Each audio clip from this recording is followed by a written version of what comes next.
मेरा नाम आर्यन है। ये घटना मेरी अपनी जिंदगी का एक काला अध्याय है, जो बचपन से ही मेरे ऊपर एक भारी जंजीर की तरह लटका हुआ था। मैं एक साधारण सा इंसान था, लेकिन मेरी जिंदगी का सबसे कड़वा सच यह था कि मेरा बाप कभी हमारे साथ न रहा। मुझे मालूम ही नहीं कि वो कहाँ चला गया, क्यों गया, या फिर आज भी जिंदा है या नहीं। माँ ने कभी उसके जिक्र तक न किया और न ही मुझे हिम्मत दी कि मैं उसके बारे में सवाल कर सकूं। बस इतना पता था कि माँ हमें दो भाई बहनों को पाल रही थी, और इसी नाम पर उसने मुझे अपना सबसे बड़ा शिकार बना लिया था। माँ का दिल तो जैसे लोहे का टुकड़ा था। वो न कभी मुझसे नरमी से बोलती, न मेरी तकलीफ को महसूस करती। हमेशा यही नुक्ताचीनी करती कि तू इतना कम पैसा क्यों लाता है, इतनी मेहनत से ये घर कैसे चलेगा। मेरी एक बहन थी, प्रिया। वो मुझसे 6 साल की छोटी थी, लेकिन घर की जिम्मेदारियों ने उसे मुझसे कहीं ज्यादा उम्रदराज बना दिया था। सुबह से शाम तक सारे घरेलू काम, खाना पकाना, बर्तन मांजना, झाड़ू पोंछा करना, कपड़े धोना, सब कुछ उसी के जिम्मे था। अगर माँ को दवा या फल की जरूरत पड़ती तो वो भी वही संभालती। हकीकत में ये सब मेरा फर्ज था, लेकिन मजदूरी से लौटते ही मैं इतना थक जाता कि बिना कुछ सोचे बिस्तर पर लेट जाता। प्रिया कभी बगावत न करती, बस चुपचाप सब सह लेती। उसके चेहरे पर जो सुकून नजर आता, वो असल में बेबसी का नतीजा था। मैं मजदूर था, मगर 4 महीने पहले मुझे सुपरवाइजर का ओहदा मिल गया। मुझे लगा अब तो घर में अमन चैन छा जाएगा, माँ का मन बहल जाएगा। लेकिन माँ ने इसकी कद्र भी न की। वो कहती कि ये सब तो बहुत कम है, अगर मर्दाना ताकत दिखानी है तो और ज्यादा कमा कर ला। कई बार तो वो ताना मारती कि तुझे शर्मिंदगी नहीं होती, तेरी बहन दिन रात जुटे रहती है और तू बस निगाहें गड़ाए बैठा है। माँ की ये तीर जैसी बातें मुझे अंदर ही अंदर चीर देतीं। कई बार जी चाहता कि चिल्ला उठूं। हम भी तो इंसान हैं, हमें भी मोहब्बत की जरूरत है। थकान हमें भी सताती है, लेकिन हर दफा जीभ काट लेता, क्योंकि समाज में माँ को जवाब देना तो गुनाह ही माना जाता है। माँ को सबसे ज्यादा चस्का आराम का था। पूरे दिन बिस्तर पर लेटी रहती, सीरियल्स देखती या किताबों में खोई रहती। हम दोनों भाई बहन उसके सामने नौकरों से ज्यादा न थे। अगर काम से लौटकर उसके लिए फल न लाऊं तो वो हफ्तों मेरा मुंह न ताकती। लेकिन कभी ये न सोचती कि वो पैसा कहाँ से आता है, कैसे जुटाया जाता है। प्रिया की हालत पिछले कुछ दिनों से काफी नाजुक हो चली थी। शुरू में मैंने सोचा शायद काम की वजह से कमजोरी आ गई होगी, लेकिन एक रोज मैंने उसे उल्टी करते पकड़ा और दूसरे ही दिन वो बेहोशी में धम्म से गिर पड़ी। मेरी रूह कांप उठी। मैंने माँ से कहा कि पास में ही एक नया चैरिटी वाला हॉस्पिटल खुला है, वहां इलाज सस्ता और बेहतर होगा। लेकिन माँ ने सख्ती से जवाब दिया कि लड़कियों को ये सब परेशानियां आती जाती रहती हैं, उन्हें खुद मजबूत बनना पड़ता है। मैं दंग रह गया। कोई माँ अपनी बेटी के लिए इतनी बेदर्दी कैसे हो सकती है। मैंने कहा कि वो बेहोश हो गई थी, ये कोई मामूली बात नहीं। लेकिन माँ ने फिर वहीं दोहराया, लड़कियां तो पैदा ही दर्द झेलने के लिए होती हैं, एक दिन खुद ब खुद ठीक हो जाएगी। मेरी आंखों के सामने प्रिया की सेहत लगातार गिरती जा रही थी, लेकिन माँ को उसकी फिक्र का नाम तक न था। मेरा दिल चीख रहा था कि मैं जबरन उसे डॉक्टर के पास ले जाऊं, लेकिन माँ का सख्त मिजाज और उसकी डांट ने मुझे रोक रखा था। प्रिया धीरे धीरे कमजोर पड़ती जा रही थी, और मैं खुद को बिल्कुल बेकार सा महसूस कर रहा था। रात को मैंने चुपके से उसके लिए दवा मंगाई और पिलाई, लेकिन वो बेकार साबित हुई, क्योंकि असली बीमारी कुछ और थी, जो मेरी समझ से परे थी। उस रात जब प्रिया सो रही थी, मैं घंटों जागता रहा, उसके चेहरे को निहारता रहा, सोचता रहा कि अगर उसके साथ कुछ बिगड़ गया तो मेरा क्या हाल होगा, इस घर का क्या बनेगा। माँ तो पहले से ही हमसे कटी हुई थी, शायद उसे तो कोई गम भी न हो, लेकिन प्रिया मेरी दुनिया थी। वो मेरी छोटी बहन थी, पर मेरे दिल में बेटी सी बसी हुई थी। मैंने हमेशा उसकी हिफाजत की, हमेशा उसके हक में खड़ा रहा, और अब जब वो बीमार थी तो मैं खुद को लाचार पा रहा था। मेरे दिमाग में बार बार ये ख्याल घूमता कि शायद ये सब किसी कड़ी आजमाइश का आगाज है। लेकिन माँ को देखो, वो तो अपनी धुन में मस्त थी। कभी किताबें उलटती, कभी टीवी के ड्रामा में खो जाती, या फिर हमें हुक्म चलाती। मैं घंटों सोचता रहता कि माँ हमसे इतनी कठोर क्यों है, वो हमें चाहती क्यों नहीं। क्या उसकी जिंदगी में कोई ऐसा सदमा आया था जिसने उसके दिल को सख्त बना दिया, या वो सचमुच हमें बोझ समझती थी? इन सवालों का जवाब तो मुझे कभी न मिला, और शायद कभी मिले भी नहीं। उस वक़्त सबसे बड़ी फ़िक्र प्रिया की बीमारी थी। मैं बेचैन था।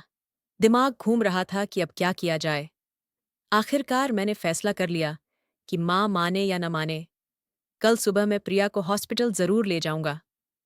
अब डर लगने लगा था कि कहीं ये बीमारी जानलेवा न साबित हो जाए और फिर हम पछताएं। लेकिन ये कदम उठाना आसान न था। इसका मतलब था माँ की बात न मानना, और अगर ऐसा हुआ तो वो मुझे कभी बख्शेगी नहीं। वो रात मेरी जिंदगी की सबसे लंबी रात थी। मैं देर तक छत की ओर ताकता रहा, सोचता रहा, और बार बार खुदा से दुआ मांगता रहा कि मेरी बहन को सलामती दे दो। लेकिन दिल के किसी कोने में ये खौफ बैठा था कि सुबह होते ही शायद हालात और बिगड़ चुके होंगे। एक और अजीबोगरीब बात ये थी कि माँ अक्सर प्रिया को लेकर कहीं निकल जाती। जब मैं पूछता कि कहाँ गए थे, तो कहती कि बाजार घूमने चली गई थीं। लेकिन घर की तंगहाली देखकर हमेशा शक होता, क्योंकि इतने पैसे तो कभी होते ही न थे, और मैंने तो उनके खरीदे हुए कपड़े या सामान कभी देखा भी न था। एक बार तो हद हो गई। रात गहरी हो चुकी थी, वो दोनों न लौटीं। जब आईं तो माँ ने कहा कि प्रिया की दोस्त की मेहंदी थी, इसलिए लेट हो गया। लेकिन उनके लिबास से तो बिल्कुल न लग रहा था कि वो किसी शादी में गई थीं। प्रिया की कौन सी दोस्त, ये भी कभी पता न चला, क्योंकि वो तो कहीं जाती ही न थी, बस माँ के साथ ही चिपकी रहती। मैंने माँ को एक सस्ता फ़ोन भी दिलवाया था, ताकि बाहर जाने पर हालचाल पूछ सकूं। लेकिन हैरत की बात ये थी कि वो कभी कॉल न उठातीं। हर बार बहाना, बैटरी डेड हो गई, फ़ोन खराब है, जबकि हकीकत में ऐसा कुछ न था। ये सारी बातें मुझे बहुत संदेहास्पद लगतीं, लेकिन फिर सोचता कि माँ के साथ तो जाती है, शायद घूमने फिरने से मन हल्का हो जाता होगा, इसलिए ज्यादा तवज्जो न दी। लेकिन अब हालात बहुत सख्त हो चुके थे। प्रिया का रंग पीला पड़ता जा रहा था, वो बहुत कमजोर हो गई थी। मैंने सुबह कहा, चल प्रिया, मैं तुझे डॉक्टर के पास ले चलूं, लेकिन उसने साफ मना कर दिया, जैसे किसी ने उसे डरा दिया हो। मैंने माँ की तरफ देखा तो वो बोली कि मैंने तुझे कितनी बार समझाया है कि औरतों के झगड़ों में न पड़। ये सब बेकार की बातें हैं, वो खुद संभल लेगी। उसका लहजा कांटों भरा था। जब प्रिया खुद न मानी तो मैंने जोर न दिया। मुझे पता था कि जैसे ही ये मुद्दा उठता, माँ का चेहरा तमतमा उठता। वो घबरा जाती और गुस्से का इजहार कर देती। 2 दिन यूं ही कट गए। प्रिया की हालत और पतली हो गई। वो बेचैन सी रहने लगी। चेहरा बिल्कुल सफ़ेद पड़ गया, लेकिन वो फिर भी खामोश थी। किसी से अपना दर्द न बयान करती। मैं काम पर भी यही सोचता रहता कि अगर कुछ हो गया तो क्या होगा। माँ की बेरुखी मुझे अंदर से जलाती रहती। रातों को मैं भगवान से गुजारिश करता कि मेरी बहन को बचा लो, लेकिन सुबह एक कॉल ने मेरी पूरी दुनिया हिला दी। फ़ोन पर खबर सुनकर पहले तो यकीन न हुआ। लगा कोई मजाक कर रहा है, या शायद कोई गलतफहमी है। मैं बिना सोचे समझे सब छोड़कर घर की ओर भागा। रास्ते में दिल जोर जोर से धक धक कर रहा था। सोचता रहा कि शायद कोई छोटा मोटा हादसा हो गया होगा। लेकिन जब दरवाज़ा खोला और अंदर घुसा, तो जो नज़ारा दिखा उसने मेरी रूह कंपोड़ी। प्रिया का बेजान जिस्म बिस्तर पर पड़ा था, आंखें बंद, होंठ नीले। मैंने हाथ पकड़ा, ठंडा था। रोते हुए पुकारा, लेकिन कोई जवाब न आया। माँ एक किनारे पर बैठी थी, न बेचैनी का नाम, न होश का भान, न चेहरे पर आंसू का सुराग। मोहल्ले वाले इकट्ठा हो चुके थे, सबके मुंह पर उदासी। घर में सन्नाटा छाया था, जैसे वक्त रुक सा गया हो। मेरा जी चाह रहा था कि चीख पड़ाऊं, प्रिया को झकझोरूं, माँ से ताना मारूं कि तूने इसका ख्याल क्यों न रखा। लेकिन आवाज गले में अटक गई। लगा जैसे वक्त तेजी से भागा चला जा रहा है। आगे सब कुछ रूटीन की तरह चल पड़ा। आखिरी स्नान की तैयारी, कफ़न का इंतजाम, श्मशान की जगह तलाशना, रिश्तेदारों को बुलाना, लोगों के लिए खाना जुटाना। सब यूं हो रहा था जैसे पहले से प्लान हो। मोहल्ले की वो औरतें जो आखिरी संस्कार से पहले स्नान कराती हैं, उन्हें बुला लिया गया। 2 औरतें आईं और काम शुरू किया। बाहर बैठी महिलाएं धीमी आवाज में गपशप कर रही थीं। कुछ मर्द चुपचाप खड़े थे। हर कोई अपने गम में डूबा था। मैं खुद श्मशान का इंतजाम करने चला गया। जमीन की सख्ती देखकर सोच रहा था कि कहाँ जगह बनेगी। तभी फोन आया। जल्दी लौटा, यहाँ हंगामा मच गया है। मैंने पूछा, क्या हुआ? घर पहुंचा तो सच में सब उथल पुथल हो चुका था। स्नान कराने वाली औरतें रुक गईं और बोलीं कि ये काम बाद में करेंगी, पहले पुलिस को बुलाएंगी। इस घर में किसी ने इस मासूम लड़की पर जुल्म ढाया है। मैं हकबक गया। क्या बकवास कर रही हो? क्या हो गया? हमारे घर में तो दुखों का पहाड़ टूटा है। अब तुम और मुसीबत क्यों डाल रही हो? लेकिन उनका कहना था कि इस लड़की के साथ बड़ा अन्याय हुआ है और अब पुलिस ही फैसला लेगी। माँ तब भी पत्थर सी बैठी थी। जो माँ हर छोटी मोटी बात पर तीखा जवाब देती, आज आरोप लगने पर उसके मुंह से एक शब्द भी न निकला। प्रिया की मौत की खबर मिलने के बाद से माँ की आंखों से एक बूंद भी न गिरी थी। लेकिन अब वो जैसे बुत बन चुकी थी। उन औरतों ने पुलिस बुला ली। थोड़ी देर में पुलिस आ गई और उन्होंने अपना बयान दर्ज किया। तब जाकर हकीकत खुली। प्रिया गर्भ से थी और उसके जिस्म पर कई अजीब निशान थे। वो सीढ़ियों से न गिरी थी, बल्कि किसी ने जानबूझकर उसके साथ ये सब किया था। समाज का रिवाज यही है कि अगर किसी लड़की पर जुल्म हो तो शक घर के मर्द पर ही जाता है, और घर का मर्द तो मैं था। पुलिस ने मुझे पकड़ लिया और प्रिया के शव को भी कब्जे में ले लिया। मोहल्ले वाले और रिश्तेदार डर के मारे छू तक न सके। सब समझ गए कि मामला कोर्ट कचहरी तक पहुंच चुका है। सब अपने घर लौट गए और मैं हैरान परेशान रह गया। मैं वो भाई था जिसकी जवान बहन चली गई थी। मैं पहले ही गम, गुस्से और बेचैनी में डूबा था और ऊपर से मुझे जेल की सलाखों में डाल दिया गया। पूरे इस ड्रामे में माँ चुपचाप तमाशा देखती रही। अब मैं जेल में था और जिंदगी की सबसे भयानक सजा मेरे सामने थी। प्रिया की मौत के बाद मुझे गिरफ्तार कर लिया गया था और पूरा मोहल्ला उंगलियां उठा रहा था कि मैंने अपनी बहन पर अत्याचार किया, उसे मारा, उसके साथ बुराई की। मेरे सीने पर बोझ था कि मैं बेकसूर हूं, लेकिन सब कुछ मेरे खिलाफ था। पुलिस के सामने मैं एक मुजरिम था और मेरी जुबान की कोई कीमत न थी। तय हुआ कि प्रिया के शव का पोस्टमार्टम हो, ताकि ये पता चले कि इल्जाम सच्चा है या झूठा। डॉक्टरों ने कहा कि वो सिर्फ सीढ़ियों से न गिरी, उसके साथ कुछ और बुरा हुआ था। यही वजह से उसकी जान गई। पोस्टमार्टम की इजाजत के लिए पुलिस ने मां से पूछा, क्योंकि मैं तो जेल में था। मेरी राय की जरूरत न समझी गई और मां ने फौरन हामी भर दी। मैं चौंक गया कि वो इतनी जल्दी मान गई, और फिर उसने वो बयान दिया जिसने मेरी दुनिया उजाड़ दी। उसने कहा कि उसका बेटा बहुत झगड़ालू था, हम दोनों पर चिल्लाता था, हमें बाहर न जाने देता, हमें कैद में रखता। मैंने पुलिस की आंखों में झांक कर कहा, ये किस बेटे की कहानी सुना रही हो? क्योंकि मैं तो ऐसा कभी न था।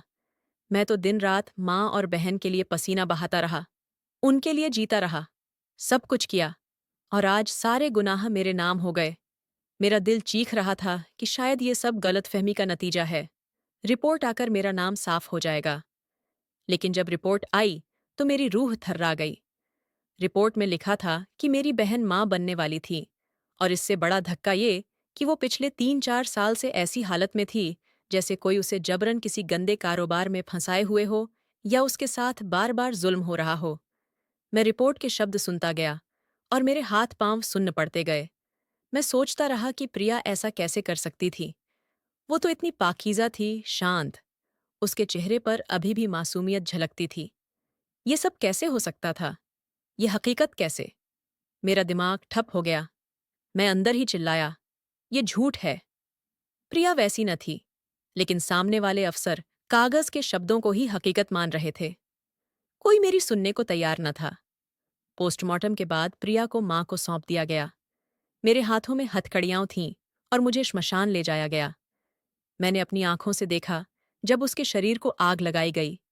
एक पल को जी चाहा कि हथकड़ी तोड़कर राख के पास पहुंच जाऊं और पूछूं कि तूने ये सब क्यों किया बहन? लेकिन अब वो हमेशा के लिए खामोश थी। उसके होंठ बंद हो चुके थे और अब सिर्फ जमीन उसे निगल रही थी।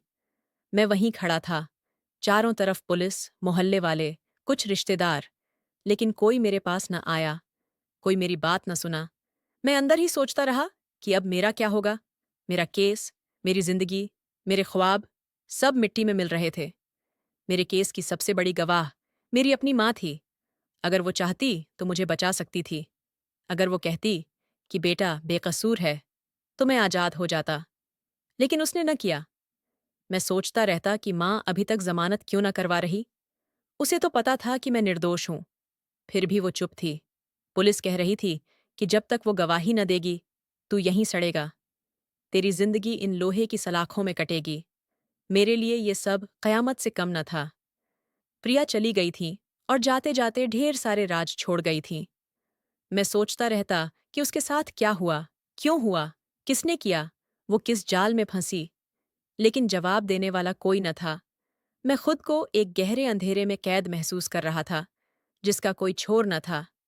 एक तरफ बहन का गम, दूसरी तरफ माँ के इल्जाम, तीसरी तरफ जेल की दीवारें और चौथी तरफ वो रिपोर्ट जो मेरे दिल को चाकू की तरह चुभा रही थी। मैंने कभी कल्पना भी न की थी कि जिंदगी इतना बड़ा ट्विस्ट लेगी। अचानक सब उलझ गया, सब खत्म हो गया। अब मेरे पास कुछ न बचा था सिवाय रोने के और सोचने के कि ये सब किसने और क्यों किया। मैं 9 महीने जेल में सड़ता रहा और वो 9 महीने मेरी जिंदगी के सबसे काले और दर्द भरे लम्हे थे। मैं वो कैदी था जिसके लिए न कोई जमानत कराने आया, न मिलने आया, न ही किसी ने कोई कदम उठाया। जैसे मैं इस दुनिया में बिल्कुल अकेला पड़ गया। दिन रात सलाखों को घूरता और सोचता कि मेरी किस्मत में ऐसा क्या लिखा है जो मुझसे इतना बड़ा इंसाफ न हुआ। वो 9 महीने 9 साल जैसे लगे। हर दिन एक सदियों जैसा, हर रात एक सज़ा। नींद उड़ गई थी और दिल टुकड़ों में बंटता जा रहा था। मैं बार बार भगवान के सामने झुककर दुआ करता कि हे भगवान, मैं बेकसूर हूँ, मुझे इस आग से निकाल लो। लेकिन वक़्त अपनी रफ्तार से चलता रहा और मेरी दुआएं हवा में उड़ जातीं। एक दिन अचानक जेलर ने आकर कहा कि किसी ने तेरी जमानत भर दी है और केस भी वापस हो गया है। अब तुझे छोड़ दिया जाएगा। ये सुनकर मेरी सांसें थम गईं, आंखें नम हो गईं। मैंने झट से पूछा कि किसने जमानत दी, किसने केस खत्म किया। लेकिन जवाब न मिला। बस कहा गया कि कागजी काम में थोड़ा वक्त लगेगा। सच में रिहाई में और 4 महीने लग गए। कुल 14 महीने जेल की जंजीरों में गुजर गए। हर दिन ने मुझे कमजोर किया, लेकिन दिल अभी भी जिंदा था। आखिरकार वो रोज आया जब मैं बाहर निकला। सबसे पहले आसमान की ओर देखा और शुक्रिया अदा किया, लेकिन दिल में एक कांटा खटक रहा था कि मेरी रिहाई पर कोई खुश तो न था। न दोस्त, न रिश्तेदार, न कोई जान पहचान। मन तो ये चाहता था कि कम से कम माँ ही लेने आ जाती, लेकिन वो भी न आई। मुझे मालूम था कि केस खत्म करने वाली वही होगी। लेकिन सवाल ये कि अगर वो ये कर सकती थी तो मिलने क्यों न आई। मैं सीधा घर की ओर चला। रास्ते भर कल्पना कर रहा था कि शायद माँ दरवाजे पर खड़ी हो, मुझे देखकर गले लगा ले। लेकिन पहुंचा तो दरवाजा ताला बंद। ये नज़ारा देखकर दिल बैठ गया। सांसें तेज हो गईं। तभी पड़ोस की एक आंटी आई और चाबी थमा दी। बोली कि ये तेरी माँ ने दी थी। कहा था कि अगर बेटा लौट आए तो ये दे देना। मैंने उसकी आंखों में झांका, लेकिन वहां दया न थी, बल्कि नफरत भरी नजरें, जैसे वो मुझे सबसे बड़ा गुनहगार समझती हो। उसकी निगाहों का वंजन महसूस हो रहा था। बिना कुछ कहे चाबी ली और दरवाज़ा खोला। अंदर कदम रखते ही लगा जैसे घर भी मेरी तरह अकेला पड़ा हो। हर चीज़ में खामोशी, दीवारों पर सड़न, कोनों में धूल, जैसे महीनों से कोई न छुआ हो। मन घबरा उठा। माँ कहाँ चली गई? उन्होंने मुझे इस हाल में क्यों छोड़ दिया? अगर जमानत दी थी तो अब कहाँ हैं? किसके पास? ये सवाल दिमाग को चैन न लेने दे रहे थे, लेकिन कोई जवाब न था। जेल में मजदूरी से जमा थोड़े पैसे से पास की दुकान से राशन लाया और घर लौटा। सबसे पहले सफाई शुरू की, कूड़ा बाहर किया, फर्श पर पानी डाला, झाड़ू लगाई। लेकिन सफाई के बाद भी घर की उदासी कम न हुई। अब वो हंसी न बची जो प्रिया की मजाक से गूंजती थी। उसकी यादें मुझे चोट पहुंचा रही थीं। प्रिया के साथ क्या गुजरा था, ये राज अभी तक मेरे सामने न खुला था और शायद कभी न खुले। लेकिन दिल ये मानने को तैयार न था कि वो काम कर सकती थी जो रिपोर्ट में था। सफाई खत्म होने पर मन किया कि उसके कमरे में जाऊं। वो कमरा जो कभी मेरी जिंदगी की रौनक था, अब बंद पड़ा था। दरवाज़ा खोला तो सन्नाटे ने घेर लिया। अंदर गया और बिस्तर पर बैठ गया। दिल की धड़कनें तेज हो गईं। चारों ओर नजर दौड़ाई। सब पुराना सा। लेकिन एक चीज ने खींच लिया। तकिए के पास एक डायरी। धड़कते दिल से उठाई और अपने कमरे में लाया। बिस्तर पर बैठकर डायरी को हाथों में लिया और सोचा कि शायद इसमें वो राज छिपा हो जो अभी तक छिपा है। शायद इसमें प्रिया का दिल खुल जाए। डायरी खोल ही रहा था कि एक सवाल दिमाग में गूंज उठा। माँ कहाँ हैं? उन्होंने मुझे इस बर्बादी में क्यों अकेला छोड़ दिया? ये ख्याल मुझे अंदर से चीर रहा था और मैं कमरे के अंधेरे में खोता जा रहा था। डायरी में वही था जो मैं अपने दिल में दबाए घूमता था। वो सारे सवाल जो मेरे सर में भंवर की तरह घूमते। जवाब प्रिया ने अपनी पूरी दास्तान में लिख दिए थे, जैसे वो अपना सीना मेरे सामने खोल रही हो। पहले पन्ने पर लिखा था कि बापू ने हमें छोड़ दिया था और वो कहाँ गए, किसी को न पता। माँ कहती कि बापू बहुत सख्त और जालिम थे। उन्होंने पूरी उम्र माँ पर सितम ढाए, काम करवाया, पैसा लूटा और हमें एक दूसरे से दूर रखा। प्रिया ने अपना दर्द शब्दों में उतार दिया था। लिखा था कि अब वो अपनी जिंदगी अपने तरीके से जीना चाहती, किसी के लिए कुर्बानी न देगी। लिखा था कि उसका भाई, यानी मैं, उसे बहुत चाहता, हमेशा उसकी परवाह करता। लेकिन माँ कहती कि वो भी मर्द है और मर्द औरत कभी सच्चे हमसफर न हो सकते। औरत को खुद ही सब संभालना पड़ता। डायरी में एक वाकया भी था जिसे पढ़कर मेरा दिल दहल गया। लिखा था कि माँ उसे एक घर ले गई। वहां के लोग उसकी तारीफों के पुल बांध रहे थे। लगा कि शायद पहली बार इज्जत मिल रही। लेकिन कुछ दिनों बाद माँ ने उसे वहीं छोड़ दिया और चली गई। और उसके बाद उसके साथ बहुत बुरा वाकया हुआ।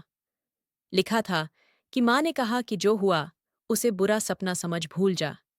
लेकिन साथ ही ये भी लिखा कि माँ ने इसके एवज में ढेर सारा पैसा लिया। उसके शब्दों में शर्म और खौफ साफ झलक रहा था। लिखा था कि माँ उसे कई घरों में ले जाती रही और वो किसी को कुछ न बता सकी। वो अपनी जिंदगी में ही कैदी बन गई, जैसे जिंदा लाश। लिखा था कि जी चाहता था कि दुनिया से चली जाऊं, लेकिन माँ ने उसके लिए कई प्लान बना रखे थे। माँ कहती, थोड़ा सब्र कर, मैं तेरा रिश्ता किसी अमीर घर में पक्का कर दूंगी, तब सब ठीक, तेरे बच्चे होंगे, सुखी जिंदगी मिलेगी। माँ ने सख्त हिदायत दी कि भाई से ये राज न खोलना, क्योंकि अगर उसे पता चला तो हमारी राह में रुकावट बनेगा। ये पढ़कर मेरा सीना क्रोध और गम से भर गया। मुझे एहसास हुआ कि मेरी बहन दुनिया की उस काली दुनिया में फंस गई थी, जिसका न शुरू न अंत पता था। डायरी के हर लफ्ज में दर्द, तौहीन और सदमे की गूंज थी। ये कहानी ना एक फरियाद थी, जिसने मेरे अंदर तूफान खड़ा कर दिया। मैं डायरी गोद में लिए चुप बैठा रहा और सोचता रहा कि मेरी बहन के साथ ये सब क्यों? क्या माँ का मकसद सच में उसकी भलाई था, या उसने उसे अपने फायदे के लिए बेच दिया? ये सवाल मेरे सीने पर पहाड़ सा था, जिसे शायद उम्र भर न हटा सकूं। डायरी रोज न लिखी जाती, हफ्तों बाद कुछ नोट करती, तारीखों से पता चलता कि 2-3 हफ्ते के गैप में लिखती। एक पन्ना पढ़ा तो आंखें भर आईं और साथ ही गुस्सा भी भड़क उठा। गुस्सा इस बात का कि मैं उसे न बचा सका। लिखा था कि आज माँ मुझे एक बुरे शख्स के पास ले गई। उसने मेरे साथ गलत हरकत की, लेकिन माँ कहती कि उसने बहुत पैसे दिए। मैं ये सब न चाहती, लेकिन माँ कहती कि दहेज के पैसे जमा न होने तक ये सब सहना पड़ेगा। मन में ये ख्याल आया कि क्या माँ सच में दहेज के नाम पर गलत रास्ते अख्तियार कर रही थी, लेकिन जवाब आगे मिल गया। आगे लिखा कि एक शख्स अक्सर माँ से मिलने आता। माँ कहती कि उसी से शादी करूंगी। प्रिया ने लिखा कि वो शख्स उसे बिल्कुल पसंद न, लेकिन माँ कहती कि उसी से ब्याह होगा। ये पढ़ते ही दिल जोर से धड़का। मैंने डायरी बंद की और बाहर निकल आया। अब किसी से बात करनी जरूरी थी। मोहल्ले में मेरा एक ही यार था, जो मुझे कभी गलत न समझता। उसके पास गया। वो मुझे देखकर खुश हुआ। सब सुना दिया। उसने गौर से सुना और कहा कि हाँ, ये तो पूरे मोहल्ले को मालूम है कि तेरी माँ एक बड़े बिजनेसमैन से ब्याह करके यहाँ से उड़ गई। मैं स्तब्ध रह गया। पूछा, सच में? बोला, हाँ, तेरी गिरफ्तारी के बाद वो कुछ बार आई। उसके पास लग्जरी कार होती। फिर एक दिन देखा कि माँ उसी के साथ चली गई, शादीशुदा औरतों वाले लिबास में। उसके बाद कभी न लौटी। चाबी पड़ोसियों को दे गई और शायद तेरी जमानत का पैसा भी वही भरवा कर गई ताकि तू बाहर आ सके। लेकिन अब कहाँ है, किसी को न पता। ये सुनकर मेरे दिल पर शक का बोझ उतर गया। अब सब साफ हो गया। माँ अपनी बेटी का इस्तेमाल करके अपनी जिंदगी चमका रही थी, पैसे कमाने और ऐश करने के लिए। और जब प्रिया इन हरकतों से गर्भवती हो गई, तो माँ को डर लगा कि राज खुल जाएगा। शायद उसी ने गुस्से में उसे सीढ़ियों से गिरा दिया। ये पूरी तरह साबित न था, लेकिन मन में यही शक पक्का होता जा रहा था। मैंने डायरी के आखिरी पन्ने पलटे, वो लगभग खाली, जैसे वक़्त ने स्याही मिटा दी। लेकिन आखिर में एक पन्ना मिला, उसी दिन का जब प्रिया चली गई। लिखा था कि आज माँ बहुत गुस्से में, कहती है कि अब सबको पता चल जाएगा कि हम क्या-क्या कर रहे। अगर भैया को मालूम हुआ तो बर्बाद हो जाएंगे। कहती कि कुछ और प्लान था, लेकिन सब बिगड़ गया। भैया अगर मुझे डॉक्टर के पास ले गए तो राज खुल जाएगा। इसलिए बोली कि भैया के साथ कभी न जाऊं। दिल चाहता कि भैया को सब बता दूं, लेकिन माँ कहती कि भैया सगे ना, वो न समझेंगे, मुझ पर ही इल्जाम लगाएंगे, क्योंकि मर्द ऐसे ही होते। लेकिन इतना तो कहना चाहती हूँ, भैया, मैं तुमसे बहुत प्यार करती, मुझे कभी बुरा मत समझना, मैं बुरी न हूं। ये पढ़कर मैं बिखर गया, डायरी को सीने से चिपकाया और फूट फूट कर रोया। आंसू पन्नों पर टपक रहे थे और सीने में जलन हो रही थी। प्रिया की मासूमियत, उसका दर्द, उसका खौफ, सब मेरे अंदर बाढ़ की तरह उफान मार रहे थे। सोचने लगा कि मुझे उसे बचाना चाहिए था, उसकी हिफाजत करनी थी, लेकिन मैं नाकाम रहा। मैंने उसे माँ पर छोड़ दिया, ये सोचकर खून के आंसू बह रहे थे कि मैंने अपनी बहन को कितना अकेला छोड़ दिया। समझ न आ रहा था कि ये सब क्यों हुआ। वो मेरी छोटी बहन थी, जिसे मैंने अपनी औलाद सी तरबियत दी थी, और अब वो न थी। ये सब उसी दिन का था जब माँ को शक्कत हुआ कि डॉक्टर के पास ले गया तो राज खुल जाएगा। इसलिए उसने ये कदम उठा लिया। मैंने डायरी सीने से लगाई और प्रिया की कब्र की ओर चला। वहां पहुंचकर जमीन पर बैठ गया, चेहरा आंसुओं से तर, दिल में गहरी बेबसी। खुद को कोस रहा था कि क्यों न बचा सका। कब्र के सामने सिर झुकाकर माफी मांगता रहा। बहन, तुझे न बचा सका। सोचा था माँ से ज्यादा सुरक्षित जगह कोई ना, लेकिन गलत था। अब समझ आया कि ये समाज कितना गंदा और बेरहम हो गया। रिश्तों की पवित्रता तक न बची, लोग अपने खून पर ही सितम ढा रहे। चुपचाप कब्र पर हाथ फेरा और दुआ की, हे खुदा, मेरी बहन की रूह को सुकून दे, उसकी राह आसान कर। फिर माँ की तलाश शुरू की। 2-3 महीने भटका, आखिरकार पता चला कि उसने एक अमीर आदमी से शादी कर ली। एक दिन उसके आलीशान बंगले पर पहुंचा, जो किसी राजमहल सा था। नौकर ने अंदर ले जाकर ड्राइंग रूम में बिठाया। थोड़ी देर बाद माँ आई, उंगलियों पर बैंडेज लपेटी हुई, हर उंगली पर अलग, जैसे कोई छिपा दर्द या राज दबाए हो। चेहरे पर हार और तकलीफ के निशान साफ। बोली, बेटा, तू सलामत तो है ना? शुक्र है कि आजाद हो गया। मैंने कहा, हाँ, लेकिन तूने ये सब क्यों किया? बोली, अकेलेपन से तंग आ गई। पैसे की जरूरत थी, इसीलिए उस अमीर को मुश्किल से मनाया। पूछा, तो क्या इसी लालच में अपनी बेटी को बेच दिया?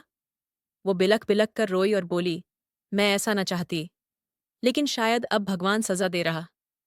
देख मेरी उंगलियों पर ये बीमारी। मैंने कहा, ये तेरा और भगवान का हिसाब। मैं बस देखने आया कि कोई माँ इतनी नीच हो सकती है। आज के बाद तेरी शक्ल न देखूंगा। वो गिड़गिड़ाई, बेटा माफ कर दे, शायद सजा हल्की हो। मैंने सर्द लहजे में कहा, माँ होने की वजह से लानत न दूंगा, लेकिन माफी भी ना। भगवान ने सब देखा है। वो और रोई और मैं चुपचाप चला आया। मुझे यकीन था कि बीमारी बढ़ी तो वो अमीर उसे छोड़ देगा। फिर कहाँ जाएगी? ये अब मेरा नहीं था। प्रिया की कब्र पर आखिरी सलाम ठोंककर मैं उस शहर को अलविदा कह गया। दूसरे शहर में नाम बदल लिया और मजदूरी से नई जिंदगी शुरू की। लेकिन दिल के एक हिस्से में प्रिया की याद हमेशा ताज़ा रही। कोई दिन न गुजरा जब उसे न याद किया। रोज दुआ करता है, भगवान, मेरी बहन की रूह को जन्नत नसीब कर, उसकी रूह को नूर दे। मैंने अपनी जिंदगी को नया मकसद दिया, उसके दर्द को अपनी हिम्मत बनाया। ये सबसे बड़ा सबक था कि सच्चा प्यार लफ्जों से ना, कर्मों से मापा जाता, और इंसाफ हमेशा ऊपर वाले के हाथ। एक दिन फिर कब्र पर गया तो देखा एक शख्स खड़ा। पास जाकर पहचाना, मेरा बाप। हैरानी से पूछा, आप तो हमें छोड़कर गए थे, अब क्यों? वो चुप रहा, फिर सिर झुकाकर बोला, बहुत ढूंढा, पता चला बेटी चली गई, तेरी माँ ने किसी और से ब्याह किया, तू गायब। मैंने कहा, अगर न जाते तो शायद ये सब न होता। माँ भटकती ना, बहन जिंदा होती। वो गहरी सांस ली और बोला, गुनाह मेरा था। तेरी माँ पर शक किया। बेवफा कहाँ? हाथ उठाया, जबकि वो वफादार थी। उसे ठुकरा दिया। तब बेटी छोटी थी। मैंने उसे टूटा हथियार बना दिया, जिसने खुद दर्द झेला और दूसरों को भी दिया। दौलत मिली लेकिन सुकून ना। अब माफी मांगने आया। मैंने आंखों में देखकर कहा, न तुझे माफ करूंगा न माँ को। फैसला ऊपर वाला करेगा। भगवान औलाद की गलतियां न देखता, माँ बाप के अमल भी तौलता। वही इंसाफ करेगा। मैं चुपचाप लौटा। थोड़ी देर कब्रिस्तान में बैठा, अपनी धड़कनों की आवाज सुनता। हवा में गम की लहर थी, जो अंदर तक उतर गई। माँ बहन बाप के कारनामों पर गपशप करने लगा। एहसास हुआ कि जिंदगी मुश्किल सफर है, जहां मोहब्बत और नफरत साथ चलते। भगवान से गुजारिश की, हे प्रभु, सब्र दे और मेरी बहन की रूह को जन्नत अता फरमा। ये कहकर उठा और नए शहर की ओर चला।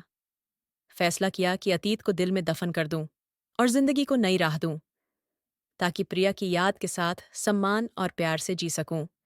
यही मेरा इरादा था और यही नई शुरुआत। तो दोस्तों, यह थी आज की कहानी। इस कहानी के बारे में आपकी क्या राय थी? ये कमेंट बॉक्स में ज़रूर बताइए। दोस्तों, वीडियो कैसा लगा कमेंट करके ज़रूर बताएं। वीडियो को लाइक और चैनल को सब्सक्राइब ज़रूर करें।